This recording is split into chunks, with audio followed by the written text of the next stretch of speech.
గురుగారు ఇప్పుడు ఒక సందేహం, ఈ మధ్య కాలంలో వస్తున్నటువంటి సినిమా పోకడలు చూస్తుంటే పురాణాలకి రెఫరెన్స్ తీసుకుని సినిమాలు ఎక్కువ వస్తున్నాయి. అవునండి. ఇప్పుడు మనం చాలా మాట్లాడుకున్నాం, ఇంతకుముందు కల్కి గురించి మాట్లాడుకున్నాం. ఇప్పుడు రాబోయే సినిమాలు చూసుకుంటే ఇంకా భారీ ఎత్తున ఉన్నాయి. అవునండి. గతంలో చూసుకుంటే చాలా సినిమాలు ఉన్నాయి, దానవ సరుకు దగ్గర నుంచి అన్నీ ఉన్నాయి. ఏంటి ఈ సినిమాలకి పురాణాలకి రెఫరెన్స్లకి అనేది ఇప్పుడు రాబోతున్న సినిమాలకు సంబంధించి మనం ఏం చెప్పదలుచుకున్నాం? ఒకటి, సినిమాని సినిమాలాగా చూద్దాం, పురాణాన్ని చదివి అందులో ఏముందో తెలుసుకునే ప్రయత్నం చేద్దాం. అంతేకాని పురాణాలలాగా సినిమా ఎందుకు తీయలేదు అని అడిగే హక్కు మనకు లేదు.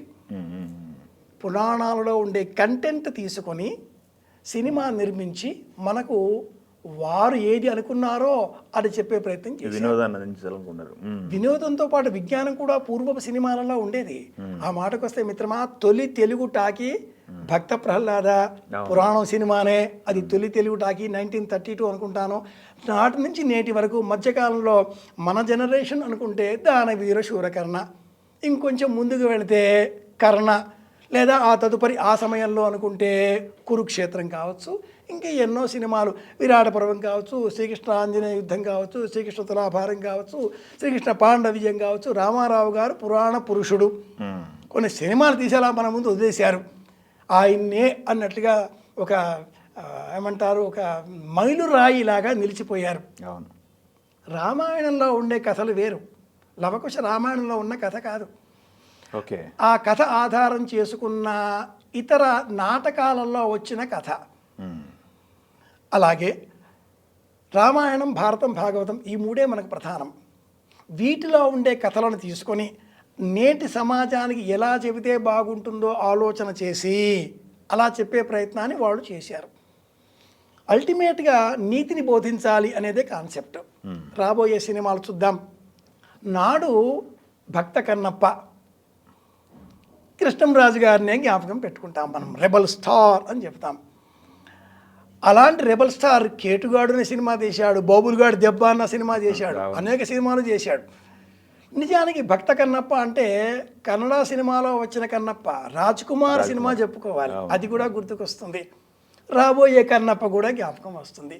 క్వాలిటీస్ కావచ్చు, చిత్రీకరణ కావచ్చు, లేదా కాస్ట్యూమ్స్ కావచ్చు, ఖర్చు కావచ్చు, కాలానికి తగ్గట్టుగా మార్చినప్పుడు విలువలు కొన్ని మర్చిపోకూడదు. ఆనాటి కాలంలో కొన్ని విలువలు ఉండేవి. కథ తప్పే, దానవీర శూరకర్ణ కథ తప్పే, చాలా చోట్ల కథ తప్పే. దుర్యోధనుడు ఆ మయసభావంలో కాలుజారి పడినప్పుడు చుట్టుపక్కల ఎక్కడా కూడా ద్రౌపది లేదు, అసలు ద్రౌపది ప్రస్తావననే రాదు. కానీ ఆ సినిమాలో పక్కపక్క నవ్వినట్లుగా మనం చూపిస్తారు. అలాంటి అనేక దృశ్యాలు, మార్పులు ఆయన చేసుకున్నాడు. చివరిలో మట్టుకు ధర్మానికి విజయం అంటూ బోధించడంతో మనం కూడా సంతోషంగా కొండవీటి వెంకటకి మాటలు వింటూ ఈనాటికి ఆ సినిమాను బతికించుకుంటూ వస్తున్నాం. భక్త కన్నప్ప సినిమా తీసినప్పుడు కృష్ణంరాజు గారి పాత్ర, వాణిశ్రీ కథానాయిక పాత్ర, ఉద్దేశ్యం, ఈశ్వరుడు ఒక స్థాయికి వెళ్ళిన తర్వాత ఇక వాణిశ్రీ పాత్రతో పని లేదు. మనకు సినిమా అంతా చూశాక ఏం మిగులుతుంది అంటే శివుడు, కన్నప్ప.